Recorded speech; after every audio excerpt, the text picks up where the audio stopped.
இதுவரைக்கும் நம்ம எல்லாருக்கும் தெரிஞ்ச ஒரு விஷயம் என்னன்னா, பேங்க் வட்டி, பிஎஃப்ல பணம் எடுக்கிறது, salary, fixed deposit, post office scheme, இன்னும் இது போல டிடிஎஸ் டிடெக்ட் ஆகிற எந்த ஒரு வருமானத்துக்கும் டிடிஎஸ் டிடெக்ட் ஆகாமல் இருக்கிறதுக்கு ஃபார்ம் 15G, ஃபார்ம் 15H இதை வந்து சப்மிட் பண்ணுவோம்.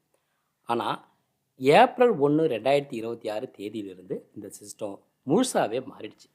அதாவது டிடிஎஸ் டிடக்ஷன் அப்புறம் டேக்ஸஸ் சேவிங்ஸுக்கு ரிலேட்டடாக புது இன்கம் டேக்ஸ் சட்டம் 2025 செஞ்சுருக்கிற மாற்றங்களை நடைமுறைப்படுத்துகிற விதமாக இபிஎஃப்ஓ கொடுத்துருக்கிற சர்க்குலரில் என்ன சொல்லியிருக்காங்கன்றதை பார்க்கலாம். வெல்கம் பேக் அரிமா வெளித்திரு, நான் அசோக்குமார். என்ன சேஞ்ச் ஆகிருக்கு அப்படின்னா, பழைய இன்கம் டேக்ஸ் சட்டம் 1961 வந்து நீக்கிட்டாங்க. அதுக்கு பதிலாக 1/4/2026 தேதியிலிருந்து இன்கம் டேக்ஸ் சட்டம் 2025 வந்து நடைமுறைக்கு வந்துருச்சு. இந்த புது சட்டத்தில் ஃபார்ம் 15G அப்புறம் ஃபார்ம் 15H இது ரெண்டுத்தையுமே கேன்சல் பண்ணிவிட்டு அதுக்கு பதிலாக ஒரே ஒரு ஃபார்மை இன்ட்ரடியூஸ் பண்ணியிருக்காங்க. அதுதான் ஃபார்ம் 121.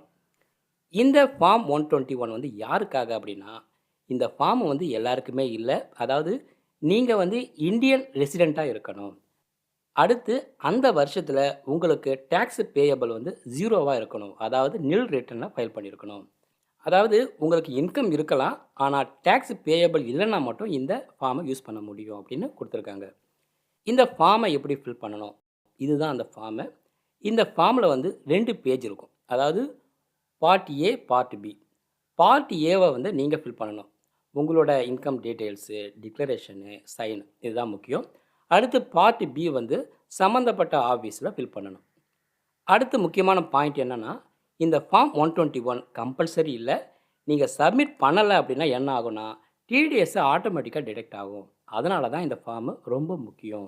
அடுத்து சம்மந்தப்பட்ட ஆஃபீஸுக்கு இந்த ஃபார்ம் 121 கிடைச்ச உடனே அதை ப்ராசஸ் செய்கிறப்ப ஒவ்வொரு ஃபார்ம் 121க்கும் ஒரு யுஐஎன் நம்பர் வந்து கொடுக்கணும். அதாவது யூனிக் ஐடென்டிஃபிகேஷன் நம்பரை கொடுக்கணும். இந்த யுஐஎனில் running number, financial year, TAN number இதெல்லாம் இருக்கணும். இது வந்து ஒரு ட்ராக்கிங் மாதிரி. ஒவ்வொரு மாதமும் கலெக்ட் பண்ணுற 121 டீட்டெயில்ஸை அடுத்த மாதம் 7ஆம் தேதிக்குள்ளே இன்கம் டேக்ஸ் ஃபில்லிங் போர்ட்டலில் சம்மந்தப்பட்ட ஆஃபீஸ் இதை அப்லோட் பண்ணணும் அப்படின்னு கொடுத்துருக்காங்க. இது வந்து மந்த்லி ஒர்க்கு. அடுத்து 3 மாதத்துக்கு ஒரு முறை சம்மந்தப்பட்ட ஆஃபீஸ் வந்து டிடிஎஸ் டீட்டெயில்ஸை கவர்மெண்ட்டுக்கு சப்மிட் பண்ணணும். இதுக்கு யூஸ் ஆகிற ஃபார்ம் தான் ஃபார்ம் 140. அதாவது டிடிஎஸ் டிடெக்ட் பண்ணாததுக்கு ரீசனாக யுஐஎன் நம்பர் இருக்குது அப்படின்றத இந்த குவார்ட்டர்லி ரிட்டர்னில் காட்டணும் அப்படின்னு கொடுத்துருக்காங்க.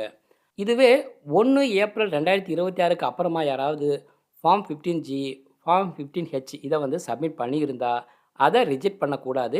அதுக்கு பதிலாக அவங்கக்கிட்ட இருந்து ஃபார்ம் 121 கூடவே கலெக்ட் பண்ணிக்கணும் அப்படின்றத கொடுத்துருக்காங்க. இதுவே யுஐஎன் நம்பர் இல்லாமல் அப்லோட் பண்ணியிருந்தால், ராங் டீட்டெயில்ஸு கொடுத்துருந்தா பெனால்ட்டி வரும். அதனால் இது சீரியஸ் கம்ப்ளைண்ட்ஸ் அப்படின்னு கொடுத்துருக்காங்க. இப்போ இருக்கிற சுச்சுவேஷன் என்னென்னா, கவர்மெண்ட் இன்னும் ஃபுல் ஆன்லைன் சிஸ்டத்தை ரெடி பண்ணலை. அதனால் இப்போ ஃபிசிக்கல் ஃபார்மை தான் யூஸ் பண்ணலாம். ஃப்யூச்சரில் இசைன் ஆப்ஷன் ஆன்லைனில் வரும் அப்படின்றத கொடுத்துருக்காங்க. இந்த வீடியோ உங்களுக்கு யூஸ்ஃபுல்லாக இருந்தால் லைக் பண்ணுங்கள், ஷேர் பண்ணுங்கள். மேலும் இது போல் அப்டேட்ஸுக்கு இந்த சேனலை சப்ஸ்கிரைப் பண்ணுங்கள். மீண்டும் பயனுள்ள அடுத்த பதிவு சந்திப்போம். நன்றி, வணக்கம்.